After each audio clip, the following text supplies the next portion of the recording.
ॐ शुक्लाम्बरधरं विष्णुं शशिवर्णं चतुर्भुजं प्रसन्नवदनं ध्यायेत् सर्वविघ्नोपशान्तये। व्यासं वसिष्ठनप्तारं शक्स्तेः पौत्रमकल्मषं पराशरात्मजं वन्दे शुकतातं तपोनिधिं। व्यासाय विष्णुरूपाय व्यासरूपाय विष्णवे नमो वै ब्रह्मनिधये वासिष्ठाय नमो नमः। अविकाराय शुद्धाय नित्याय परमात्मने सदैकरूपरूपाय विष्णवे सर्वजिष्णवे यस्य स्मरणमात्रेण जन्मसंसारबन्धनात् विमुच्यते नमस्तस्मै विष्णवे प्रभविष्णवे।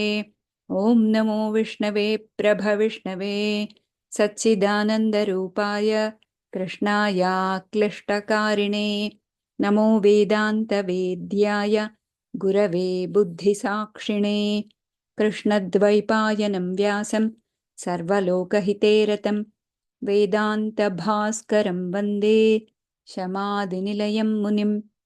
सहस्रमूर्तेः पुरुषोत्तमस्य सहस्रनेत्राननपादबाहोः सहस्रनाम्नां स्तवनं प्रशस्तं निरुच्यते जन्मजरादिशान्त्यै।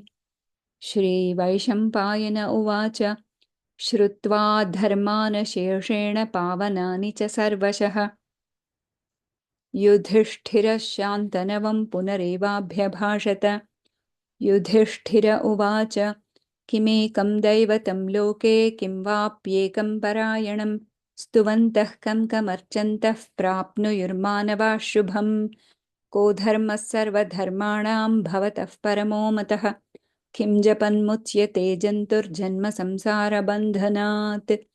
श्रीभीष्म उवाच जगत्प्रभुं देवदेवमनन्तं पुरुषोत्तमं स्तुवन्नाम सहस्रेण पुरुषः सततोत्थितः तमेव चार्चयन् नित्यं भक्त्या पुरुषमव्ययं ध्यायन् स्तुवन्नमस्यंश्च यजमानस्तमेव च।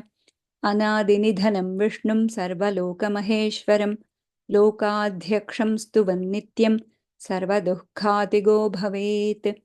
ब्रह्मण्यं सर्वधर्मज्ञं लोकानां कीर्तिवर्धनं लोकनाथं महद्भूतं सर्वभूतभवोद्भवम्। एष मे सर्वधर्माणां धर्मोऽधिकतमो मतः यद्भक्त्या पुण्डरीकाक्षं स्तवैरर्चेन्नरः सदा। परमं यो महत्तेजः परमं यो महत्तपः परमं यो महद्ब्रह्म परमं यः परायणम्।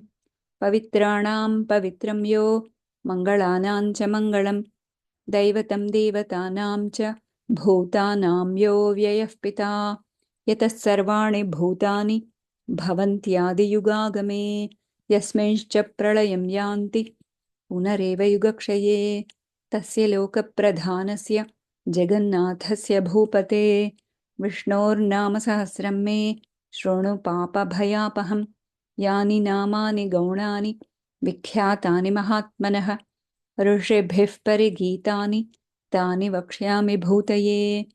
ऋषिर्नाम्नां सहस्रस्य वेदव्यासो महामुनिः छन्दोनुष्टुप् तथा देवो भगवान् देवकीसुतः अमृतांशूद्भवो बीजं शक्तिर्देवकीनन्दनः त्रिसामा हृदयं तस्य शान्त्यर्थे विनियुज्यते विष्णुं जिष्णुं महाविष्णुं प्रभविष्णुं महेश्वरम् अनेकरूपदैत्यान्तं नमामि पुरुषोत्तमम्।